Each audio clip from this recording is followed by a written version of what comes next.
Hello hi welcome नमस्ते, मेरा नाम ऋतिक और आज हम फिर से बात करने वाले हैं एक और इंटरेस्टिंग कंसेप्ट के ऊपर। तो ये वीडियो सेमेस्टर 5 के उन बच्चों के लिए मोस्ट इंपॉर्टेंट होने वाली है जिनके पास सब्जेक्ट है इंटरमीडिएट माइक्रो इकोनॉमिक्स सेकंड। तो चलिए शुरू करते हैं आज की इंपॉर्टेंट वीडियो, और ये हमारी लेसन नंबर 4 के ऊपर आखिरी वीडियो होने वाली है जहाँ पे हम मोनोपोलिस्टिक कॉम्पिटिशन को फिनिश कर देंगे और उसके बाद हम बात करेंगे अगली वीडियो से एक्सटर्निटी के बारे में।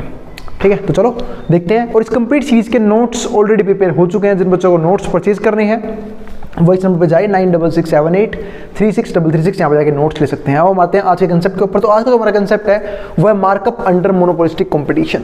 अब समझते हैं इस मार्कअप का पहले मतलब क्या होता है, यानी कि ये हमारा आखिरी टॉपिक है। इसके इम्प्लीकेशंस देखेंगे और हम इसके की कंसेप्ट भी देखेंगे कि क्या होता है मोनोपोलिस्टिक कंपटीशन के अंदर और क्यों देखने को मिलता है मार्कअप। तो मार्कअप का सिंपल सा मतलब है, देखो हमने ये चीज़ बचपन में पढ़ी थी, आपने पढ़ा होगा मार्क्ड प्राइज जब आप 7th 8th क्लास में थे। ठीक है, अगर पढ़ाई करी होगी तो, अगर कंचे खेल रहे होगे फिर तो कोई बात ही नहीं थी। ठीक है, तो 7th 8th में हमने पढ़ा होगा profit and loss, CP, SP, MP, ये सब क्या होते हैं। तो मार्क प्राइस का मतलब क्या होता है कि जब भी हम, एक तो होता है कोस्ट, जब भी हम कोस्ट से जो सेट करते हैं प्राइस वो ऊपर सेट करते हैं। क्यों? क्योंकि हमें प्रॉफिट जनरेट करना होता है। एक सिंपल सी बात है, अगर मान लो मैंने कोई चीज़ 200 रुपये में खरीदी तो मैं कोशिश करूंगा उससे फालतू में बेचूं। तो जितने फालतू में बेचूंगा ना मैं, चाहे वो 250 हो 300 हो, वो मेरा क्या होगा, मार्क प्राइस, यानी कि जो मैं मार्क रखूंगा। यानी कि जो भी हम प्रोडक्ट खरीदते हैं उसके ऊपर एक क्या होता है, मार्क प्राइस। ठीक है, अब वो सेलर की मर्जी होती है, वो चाहे तो उस पर डिस्काउंट दे चाहे तो डिस्काउंट ना दे। तो सिंपल सी बात है, मार्क प्राइस का मतलब क्या आया कि जो भी कॉस्ट से हमने ऊपर प्राइस सेट किया है उसी प्राइस को हम क्या बोलते हैं, यहाँ पे मार्क प्राइस बोलते हैं। तो देखते हैं यहाँ पे, तो markup refers to difference between cost of producing a good and its selling price. तो मार्कअप यहाँ पे क्या है, डिफरेंस है किसके बीच में, cost of producing a good, एक गुड को प्रोड्यूस करने में और उसके सेलिंग प्राइस में। तो ये चीज़ आ गई हमारे पास यहाँ पे। तो in monopolistic competition firms have some power in market. अब हम समझते हैं कि बात भैया मार्कअप प्राइस जो है, ठीक है, वो तुमने समझ लिया, लेकिन एक मोनोपोलिस्टिक कंपटीशन मार्कअप प्राइस रखता क्यों है उसका हम रीजन समझते हैं। उससे पहले आपने एक प्राइस और सुना होगा, उसको क्या बोलते हैं, एमआरपी। उसका मतलब क्या होता है, मैक्सिमम रिटेल प्राइस, एमआरपी, है ना। आपने देखा होगा कि मैक्सिमम रिटेल प्राइस का मतलब क्या होता है कि आप उस प्रोडक्ट को कहीं पे भी खरीदो, किसी भी स्टेट में खरीदो, कहीं पे भी खरीदो, लेकिन आप उससे फालतू प्राइस पे नहीं करोगे। ये होता है रूल एमआरपी का। लेकिन फिर भी हम सब लोगों ने कहीं ना कहीं एक्सपीरियंस किया होता है कि बहुत सारी टूरिस्ट प्लेसेस पे ना जो चीज़ें जो हैं वो एमआरपी से ऊंचे रेट पे बेची जाती है और हमारी मजबूरी बस हमें वो चीज़ें बाई भी करनी पड़ती है। ठीक है, तो एक हमारा एमआरपी भी होता है, पर मार्क प्राइस अलग है, एमआरपी अलग होता है। ठीक है, अब यहीं पे समझते हैं इसे selling price in monopolistic competition. अब देखो मोनोपोलिस्टिक कंपटीशन में भी फर्म के पास कुछ पावर्स तो हैं। सबसे इंपॉर्टेंट पावर क्या है, प्रोडक्ट डिफरेंशिएशन, यानी कि हम जो है अपने प्रोडक्ट को बाकी प्रोड्यूसर से अलग रखते हैं, उसमें कुछ फीचर्स अलग डालते हैं जिसकी वजह से एक मोनोपोली पावर क्रिएट होता है। जैसे मोनोपोलिस्टिक कंपटीशन में बहुत सारे सेलर हैं, लेकिन हमने देखा होगा कि नाम जो है, मतलब कुछ ही कंपनीज है जिन्होंने अपना ब्रांड नेम बनाया हुआ है, जैसे कि एप्पल, सैमसंग, ओप्पो, वीवो। ठीक है, ऐसे तो सिर्फ गिनती है कुछ ही ऐसी कंपनीज हैं सेलफोन के मामले में भी जिनका नाम काफ़ी अच्छा है। वो क्यों है, क्योंकि उन लोगों ने प्रोडक्ट डिफरेंशिएशन कर रखा है बाकी प्रोड्यूसर से, यानी कि बाकी सेलर से। यानी कि ये लोग ऐसा प्रोडक्ट बनाते हैं जिनके अलग कुछ यूनिक फीचर्स होते हैं, कुछ अलग बातें होती हैं जिसकी वजह से लोग उनके प्रोडक्ट को बाय करते हैं। अब आगे समझते हैं इस बात को। तो which allows them to set prices above their marginal cost, और इन्हीं की वजह से इन्हें किस चीज़ का मौका मिलता है, अपने मार्जिनल कॉस्ट से ऊपर अपना प्राइस सेट करने का। यानी कि मैं यहाँ पे कह सकता हूँ कि जो प्राइस है वो ऊपर सेट होता है मार्जिनल कॉस्ट से, और जरूरी भी है सेट करना। अगर प्राइस जो है वो कॉस्ट के बराबर आ गया तो प्रॉफिट कैसे बचेगा। तो इसलिए ये जो फर्म्स हैं ये अपने प्राइस को ऊपर सेट करती हैं कॉस्ट से। तो प्राइस यहाँ पे क्या होता है, ग्रेटर देन होता है मार्जिनल कॉस्ट। अब समझते हैं की concept of markup in monopolistic competition, यानी कि ऐसे कौन कौन से कंसेप्ट है जो इंपॉर्टेंट है मार्कअप करने में, वो भी मोनोपोलिस्टिक कंपटीशन के अंदर। तो पहला पॉइंट हमारे पास क्या आता है, प्रोडक्ट डिफरेंशिएशन। अब बात है प्रोडक्ट डिफरेंशिएशन, तो मैं बता चुका हूँ कि हम जो है वो किस तरह के डिफरेंसेस डालते हैं प्रोडक्ट में। एक तो हम डालते हैं यहाँ पे क्वालिटी, कि भाई हम कैसी क्वालिटी प्रोड्यूस कर रहे हैं। अब एक सिंपल सी बात है, प्रोड्यूसर दो तरह के होंगे, एक वो होंगे जो बिल्कुल चीप प्रोडक्ट सेल करेंगे मार्केट के अंदर, इनकी बिल्कुल घटिया वस्तुएं सेल करेंगे।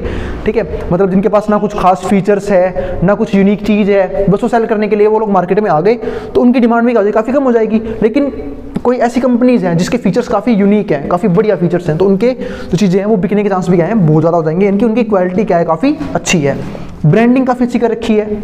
ठीक है, फीचर्स काफ़ी बढ़िया हैं। तो ये सारे क्या हैं, डिफरेंसेस हैं। और कस्टमर सर्विस भी काफ़ी इंपॉर्टेंट आती है। कई की तो कस्टमर सर्विस ही चीप होती है, यानी कि ऐसे प्रोडक्ट हम लेते हैं, लेकिन अगर हम उनको रिपेयर करवाने जाते हैं तो उनका आसपास ना तो सर्विस सेंटर मिलता। ठीक है, तो इसकी वजह से बहुत सारी दिक्कतें आती हैं। तो ये कुछ चीज़ें हैं जो हैं वो जिनकी जितनी बढ़िया होगी उनका ब्रांड नेम उतना ही क्या होगा, अच्छा होगा। इसलिए आपने देखा होगा जो जो अच्छी कंपनी है सेल फोन की, उनके आपको हर जगह पर क्या मिल जाएंगे, सर्विस सेंटर मिल जाएंगे जहाँ पे आप अपनी दिक्कतों को रिजोल्व करवा सकते हो। अब दूसरा पॉइंट क्या आता है हमारे पास यहाँ पे, डाउनवर्ड स्लोपिंग डिमांड कर्व। अब बात है डाउनवर्ड स्लोपिंग डिमांड कर्व क्यों होता है वो भी समझते हैं। इसके दो मतलब है, या तो फर्म अपने प्राइस को राइज करेगी या लो करेगी। अगर फर्म ने अपने प्राइस हाई रखे हुए हैं तो उसका एक मेन रीजन क्या हो सकता है कि उसका ब्रांड नेम काफी अच्छा है, वो फीचर्स काफी बढ़िया प्रोवाइड कर रही है बाकी कंपनीज के हिसाब से, इसकी वजह से उसने प्राइस हाई रखे हुए हैं। एक तो ये लॉजिक होता है। और कई बार जो है वो प्राइस हाई रखने की वजह से भी जो है कस्टमर्स जो है जाते नहीं है। इसी को हम यहाँ पे क्या बोलते हैं, इनइलास्टिक, यानी कि प्राइस तो बढ़ा दिए प्रोड्यूसर ने लेकिन कंज्यूमर फिर भी टिके हुए हैं उसके पास। क्यों? क्योंकि उन्हें पता है कि ये जो प्राइस एक्स्ट्रा चार्ज किया जा रहा है ये किसी यूनिक फीचर को लेकर किया जा रहा है। अगला पॉइंट क्या आता है हमारे पास यहाँ पे, तो this means that firm raises it's price, it's all customers will not be lost. इसका मतलब क्या है कि अगर फर्म जो है अपने प्राइस को इंक्रीज कर भी देती है तो उसके सारे कस्टमर वहां पे लॉस्ट नहीं होंगे, because some consumers are ready to pay more of its differentiated product. क्योंकि जो कुछ कंज्यूमर्स हैं वो फिर भी तैयार बैठे हैं एक्स्ट्रा पैसा पे करने के लिए। ठीक है, अब आगे समझो, if it lowers it's price, लेकिन अगर वो अपने प्राइस को कम कर लेते हैं, तो मैंने यहाँ पे क्या समझाया कि अगर प्राइस हाई भी किए जाते हैं एक मोनोपोलिस्टिक फर्म के जरिए अपने अलग फीचर्स के लिए, तो उसके कस्टमर जो हैं वो जनरली टिके रहते हैं क्योंकि उन्हें पता होता है कि उनका उनसे एक्स्ट्रा पैसा क्यों लिया जा रहा है। दूसरा पॉइंट पे आता है, अगर वो अपने प्राइस को लो कर देते हैं तो उनका कस्टमर शेयर और भी ज्यादा इंक्रीज कर जाता है। If it lowers it's price, अगर वो प्राइस को कम कर लें तो it can attract more customers, तो उनका जो कस्टमर शेयर है मार्केट के अंदर वो इंक्रीज कर जाता है। But it also needs to balance this against lower revenue per unit sold. पर उन्हें एक चीज का बैलेंस और मेंटेन करना पड़ता है, वो क्या है, लोअर रेवेन्यू। क्योंकि हम जानते हैं जितनी ज्यादा यूनिट प्रोड्यूस करोगे वहां पे रेवेन्यू, मतलब जितनी ज्यादा आप यूनिट सेल करोगे वहां पे आपका रेवेन्यू कम होता रहेगा। अब रेवेन्यू कम क्यों होगा उसका रीजन समझाता हूं। सपोज करो किसी फर्म को ऐसा लगता है कि उसकी मार्केट में डिमांड काफी बढ़ चुकी है और उसने बहुत सारे आउटपुट जनरेट कर दिए, लेकिन अगर मान लो कुछ आउटपुट जो हैं अब उसके अनसोल्ड रह जाएंगे, तो अनसोल्ड जो स्टॉक्स हैं वो लॉस के बराबर होता है, तो उसका प्रॉफिट भी कहीं ना कहीं उन्हें जो प्रोडक्ट ने सेल कर रखे हैं उसमें से ही निकालना पड़ता है। ये लॉजिक होता है। तो इसलिए जब भी कोई कंपनी आउटपुट बढ़ाती है तो उसे कहीं ना कहीं लॉस भी देखने को मिल सकता है, इनकी रेवेन्यू उसका कम हो जाता है। अब आगे देखो तीसरा पॉइंट यहाँ पे क्या है, इसके बाद price setting and marginal cost, यानी कि प्राइस कैसे सेट होंगे, मार्जिनल कॉस्ट के हिसाब से। तो हम सब जानते हैं, इसके बारे में तो काफी बार बात भी कर चुका हूं मैं, कि मोनोपोलिस्टिक कंपटीशन में क्या होता है कि जो प्राइस है वो लोग एमसी से ऊपर सेट करते हैं। ऊपर ही लिखा था मैंने, price is greater than marginal cost. इस टाइम पे जो है फर्म्स को वो इकोनॉमिक प्रॉफिट जनरेट हो रहा होता है, यानी कि मैं कह सकता हूं कि एबनॉर्मल प्रॉफिट कमा रही होती है यहाँ पे फर्म्स। लेकिन अब एबनॉर्मल प्रॉफिट कमा रही है तो वो फर्म्स जो है ना, जो इंडस्ट्री के बाहर है, वो मार्केट में एंटर करने की कोशिश करती है ताकि वो इस प्रॉफिट का हिस्सा बन सके। और जैसे ही वो एंटर करेंगी तो इनका जो एबनॉर्मल प्रॉफिट है वो चेंज हो जाता है किसमें, नॉर्मल प्रॉफिट में, यानी कि P बराबर MC के केस में। और वही चीज यहाँ पे है। तो यहाँ पे देखो, in monopolistic competition set their prices above MC। Optimal pricing strategy involve MR equals to MC। तो ये लोग MR इक्वल्स टू MC तक भी अपने प्रोडक्ट को सेल करते हैं, because the average revenue and demand curve is downward sloping. और ऐसा क्यों होता है, क्योंकि इनका जो डिमांड कर्व हो क्या होता है, डाउनवर्ड स्लोपिंग होता है। MR is less than price. इस केस में क्या होता है, हमारा MR जो है वो क्या होता है, प्राइस से कम हो जाता है। Leading firms to set prices above MC to maximize profit. और इस केस में जो है ये लोग क्या करते हैं यहाँ पे, above MC to maximize profit, यानी कि MC को बढ़ाने की कोशिश करते हैं ताकि अपने प्रॉफिट को बढ़ा सके, सॉरी MC को कम करने की कोशिश करते हैं ताकि अपने प्रॉफिट को बढ़ा सके। यानी कि प्राइस को ज़्यादा रखा जाता है मार्जिनल कॉस्ट से किसी भी हाल में, ताकि ज़्यादा से ज़्यादा प्रॉफिट जनरेट किया जा सके। लेकिन हाँ, ये प्रोडक्ट बनाने की कोशिश करते हैं P इक्वल्स टू MC तक, यानी कि वो यहाँ तक अपने आउटपुट को जनरेट करने की कोशिश करते हैं, क्योंकि यहाँ पे भी उन्हें लॉस नहीं हो रहा होता। यहाँ पे सिर्फ उनका एबनॉर्मल प्रॉफिट नॉर्मल प्रॉफिट में चेंज हो जाता है। तो ये देखो, तो मार्कअप प्राइस का जो फॉर्मूला वो सिंपल सा है, P माइनस में MC। P यानी कि प्राइस, MC यानी कि मार्जिनल कॉस्ट। मार्जिनल कॉस्ट कम होगा, प्राइस ज़्यादा होगा, तभी तो प्रॉफिट बचेगा। तो इसलिए प्राइस जो है जनरली हाईयर रखा जाता है मार्जिनल कॉस्ट से, ताकि खर्चा कमाए और पैसा फालतू आए, क्योंकि जो प्राइस है वो रिवेन्यू के बराबर होता है, प्राइस से रिवेन्यू जनरेट होता है। और जब तक रिवेन्यू कॉस्ट से फालतू नहीं आएगा तब तक प्रॉफिट हम जनरेट नहीं कर सकते किसी भी बिजनेस के अंदर। अब आता है हमारा अगला पॉइंट। ये पॉइंट क्या है? Elasticity of demand. अब इलास्टिसिटी ऑफ डिमांड का मतलब पता है क्या होता है कि डिमांड जो है वो उसके फैक्टर्स की वजह से, अगर मैं यहाँ पे प्राइस इलास्टिसिटी की बात करूँ तो प्राइस की वजह से किस लेवल पे इफेक्ट होता है, और अगर सिर्फ इलास्टिसिटी की बात करूँ तो डिमांड जो है वो किस रेट से इफेक्ट होता है उसके फैक्टर्स की वजह से। इसको हम क्या बोलते हैं? इलास्टिसिटी। अगर डिमांड इलास्टिक है, इस बात का मतलब क्या है कि उसके फैक्टर उससे ज़्यादा इफेक्ट कर रहे हैं डिमांड को, और अगर इनइलास्टिक है यानी कि फैक्टर्स का डिमांड के ऊपर कोई भी इफेक्ट नहीं पड़ रहा। यहीं पर देखो दो ही केस हो सकते हैं, या तो इलास्टिक होगी डिमांड या फिर इनइलास्टिक होगी। तो when demand is inelastic, suppose कोई डिमांड जो है इनइलास्टिक है तो कंज्यूमर्स आर लेस रिस्पॉन्सिव, तो कंज्यूमर को फर्क नहीं पड़ता प्राइस के चेंज होने से, enabling firm to impose a higher markup. इसकी वजह से जो फर्म है वो अपने प्राइस को ज़्यादा रखती है ताकि ज़्यादा प्रॉफिट जनरेट कर सके। ठीक है, अब अगर मैं आपको एग्जांपल दूं आईफोन का, तो अब आईफोन क्या है? आईफोन में ऐसी क्या इतनी खास बात है? मेरे को तो लगती नहीं, बाकी किसी को लगती है तो पता नहीं। ठीक है, तो आईफोन अगर आप यूज़ कर रहे हो, ठीक है, चलो ठीक है, आपने आईफोन ले लिया, वो यूज़ कर लिया, सिर्फ एक तरह से शो ऑफ के लिए होता है कि पीछे जो एप्पल का सिंबल है उस चीज़ के लिए, क्योंकि जो उसके सारे फैक्टर्स हैं वो बाकी फ़ोन से काफ़ी अलग है ना। आप कुछ शेयर कर सकते हो उसके अंदर दूसरे फ़ोनों से, ठीक है, उसका अपना ब्राउज़र है, ठीक है। हाँ, मैं मानता हूँ प्राइवेसी के लिए काफ़ी बेहतर है, दो चीज़ों के लिए काफ़ी बेहतर है, कैमरा, दूसरा प्राइवेसी, ठीक है। तो पर उसने अपना ब्रांड वैल्यू क्रिएट कर रखा है जिसकी वजह से उसके कंज्यूमर्स को प्राइस से फर्क पड़ता ही नहीं है, क्योंकि उसका कंज्यूमर ग्रुप क्या है? रिच कंज्यूमर ग्रुप है, यानी कि रिच लोग खरीदते हैं उसे। स्टेटस का सिंबल बन चुका है अब वो, तो स्टेटस का सिंबल जितनी चीज़ें होती है ना उसे लोग महंगे में भी खरीदते हैं, तो वहाँ पे प्राइस का इफेक्ट पड़ता ही नहीं है। तो वो चीज़ यहाँ पे हो गई। तो चलिए वहाँ उसके जो प्रोड्यूसर हैं वो मार्कअप प्राइस काफ़ी हाई रखते हैं ताकि प्रॉफिट को ज़्यादा जनरेट किया जा सके। इफ डिमांड इज इलास्टिक, अगर डिमांड इलास्टिक है तो यहाँ पे फर्क पड़ेगा प्राइस की वजह से, तो firm has less ability to increase prices. अब यहाँ पे फर्म के पास ज़्यादा एबिलिटी नहीं है प्राइस को चेंज करने की, क्योंकि उसे पता है डिमांड है इलास्टिक, अगर प्राइस में थोड़ा बहुत भी चेंज कर दिया तो कहीं ना कहीं उसके कस्टमर्स जो हैं वो शिफ्ट कर सकते हैं किसी दूसरे फर्म्स के पास। ये हमारे पास क्या आता है? Learner index. इसकी बात पहले भी कर चुका हूँ। इसका फॉर्मूला हमेशा क्या आता है? P माइनस में MC अपॉन P, यानी कि प्राइस माइनस में मार्जिनल कॉस्ट, जिससे हमारा क्या आता है? मार्कअप प्राइस, है ना, और अपॉन में P इक्वल्स टू 1/E। मतलब इसको मैं ये भी लिख सकता हूँ कि मार्कअप प्राइस अपॉन में P, और हमारे पास यहाँ पे क्या आया है? 1/E, ये आ गया। ठीक है, ये चीज़ हो गई यहाँ पे हमारा। अब आगे समझते हैं जीरो इकोनॉमिक प्रॉफिट्स।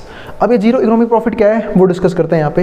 तो जीरो इकोनॉमिक प्रॉफिट ये तो मैं डिस्कस किया था मैंने प्रीवियस वीडियो में ही। जीरो इकोनॉमिक प्रॉफिट का सिंपल सा मतलब ये होता है कि जब मोनोपोलिस्टिक कंपटीशन में सारे के सारे जो सेलर्स हैं उनका प्रॉफिट कम से कम हो जाए या फिर बिल्कुल जीरो के बराबर हो जाए, उसको हम क्या बोलते हैं? Zero economic profit. ऐसा क्यों होता है? काफ़ी बता चुका हूँ। स्टार्टिंग में किसी भी इंडस्ट्री में फर्म्स जो है वो कम होती है, नई नई एंटर कर रही होती हैं, तो सपोज करो 3 ही 4 फर्म्स हैं तो वो एबनॉर्मल प्रॉफिट जनरेट करेंगी मार्केट शेयर ज़्यादा होने की वजह से। फिर धीरे धीरे उनको देख के नई फर्म्स अंदर एंटर करेंगी, उस प्रॉफिट की वजह से अट्रैक्ट होंगी, और जब नई फर्म्स अंदर एंटर करेंगी तो प्रॉफिट जो है वो डाइवर्स जाएगा, सबके पास क्या बचेगा? सिर्फ नॉर्मल प्रॉफिट, और बाद में वो लॉस में भी चेंज हो सकता है। अब क्या आता है हमारे पास यहाँ पे? Allocative efficiency. इसका सिंपल सा मतलब क्या होता है यहाँ पे कि कहीं ना कहीं एलोकेटिव का मतलब है कि भाई एलोकेशन प्रॉपर नहीं हो रहा रिसोर्सेज का, चाहे प्रोड्यूसर के जरिए चाहे कंज्यूमर के जरिए। और ये बात मैंने प्रीवियस वीडियो में डिस्कस किया था कि जो मोनोपोलिस्टिक कंपटीशन होती है वो कहीं ना कहीं क्या होती है? इनएफिशिएंट होती है कंज्यूमर्स को लेके और प्रोड्यूसर को लेके, यानी कि प्रोडक्शन को लेके भी और कंजप्शन को लेके भी। तो इसलिए जो है ना यहाँ पे हमें देखने को मिलता है डेड वेट लॉस का कंसेप्ट, इन-एफिशिएंसी की वजह से कि प्रोड्यूसर जो है प्रॉपर रिसोर्स का एलोकेशन नहीं कर पाते अच्छे तरीके से। अब आगे समझते हैं अगले पॉइंट को, इसी को हम क्या बोलते हैं यहाँ पे? Allocative efficiency. अब आगे समझते हैं implication of markup in monopolistic competition. और अगर मैं थोड़ा इसको और डीप में समझाऊं, इसका मतलब ये है कि इस वाले केस में कहीं ना कहीं प्रोड्यूसर को भी लॉस झेलना पड़ता है और कहीं ना कहीं कंज्यूमर को भी लॉस झेलना पड़ता है। समझाता हूँ कैसे। अब अगर मान लो प्रोड्यूसर को लॉस हो रहा है, वो कब होगा?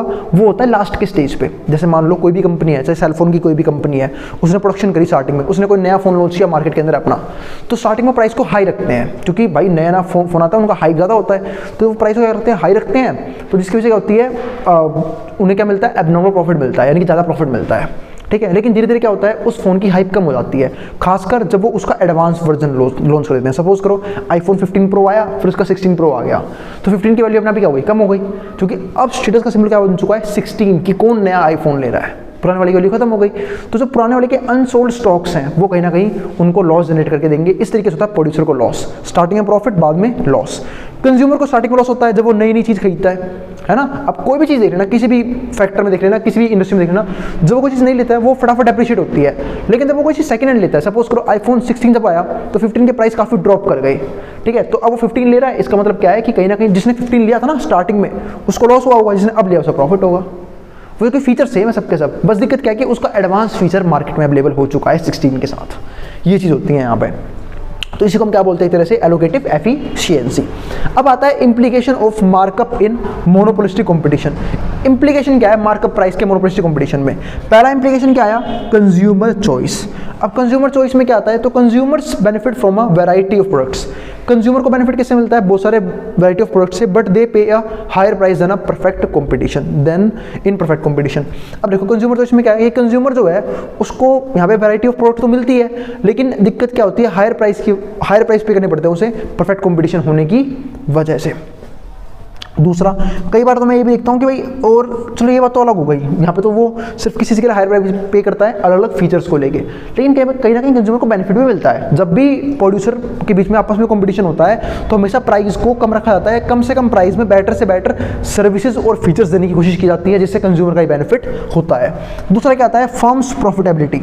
अब फर्म्स प्रॉफिटेबिलिटी में क्या आता है? Firms can achieve short term profits due to their market power. अब जो फर्म्स है यहाँ पे वो शॉर्ट टर्म प्रॉफिट जनरेट करती हैं अपने मार्केट पावर की वजह से, यानी कि मैं ये भी कहता हूं कि शॉर्ट टर्म में फर्म को अच्छा खासा प्रॉफिट देखने को मिलता है, but these are eroded in long run due to new entrants. लेकिन अगर वही हम लॉन्ग टर्म में बात करें तो लॉन्ग टर्म में नई फर्म्स मार्केट में एंटर करती रहती है, जिसकी वजह से उनका जो प्रॉफिट है वो एबनॉर्मल प्रॉफिट सिर्फ और सिर्फ मात्र नॉर्मल प्रॉफिट बनकर जाता है, या फिर कई बार लॉस भी झेलना पड़ता है। तीसरा क्या आता है? Market efficiency. तो अगर मार्केट एफिशिएंसी की बात की जाए तो market does not achieve allocative efficiency. ऊपर ही बात कर ली थी कि मार्केट में जो है एलोकेटिव एफिशिएंसी नहीं आ पाती ड्यू टू पॉजिटिव मार्कअप, ठीक है। क्योंकि यहाँ पे पॉजिटिव मार्कअप देखने को मिलता है। पॉजिटिव यानी कि हमेशा जो एमसी है वो प्राइस जो है वो हायर रखता है एमसी से, ताकि कंज्यूमर को ज़्यादा से ज़्यादा एक्सप्लॉइट किया जा सके, यानी कि उससे ज़्यादा पैसा लिया जा सके, ताकि प्रोड्यूसर तो किस में हो? सरप्लस में हो, पर कंज्यूमर सरप्लस में ना हो, resulting in a dead weight loss. और इसी की वजह से क्या होता है? डेड वेट लॉस देखने को मिलता है। तो ये थी हमारी आज की वीडियो। इसी के साथ हमारा लेसन नंबर 4 फिनिश हो चुका है। अगली वीडियो में बात करूंगा लेसन नंबर 5 के ऊपर। मैं पूरी कोशिश करूंगा कि ट्यूसडे से पहले आपका कंप्लीट सिलेबस हो जाए, ठीक है। मात्र 2 लेसन और बाकी हैं, और अभी हमारे पास है 3 दिन है, मैं कंप्लीट करवा दूंगा उन सिलेबस को। उसके लिए आपको टेंशन लेने की जरूरत नहीं है। आप जिसको जो उतार सकता है मेट्रो बोर्ड के सामने से। और अगर वीडियो पसंद आई तो वीडियो को लाइक किए बिना मत जाना, और चैनल को सब्सक्राइब भी कर देना ऐसी वीडियोज़ के लिए। अब जिसको जो उतारना उतार सकता है मेट्रो बोर्ड के सामने से।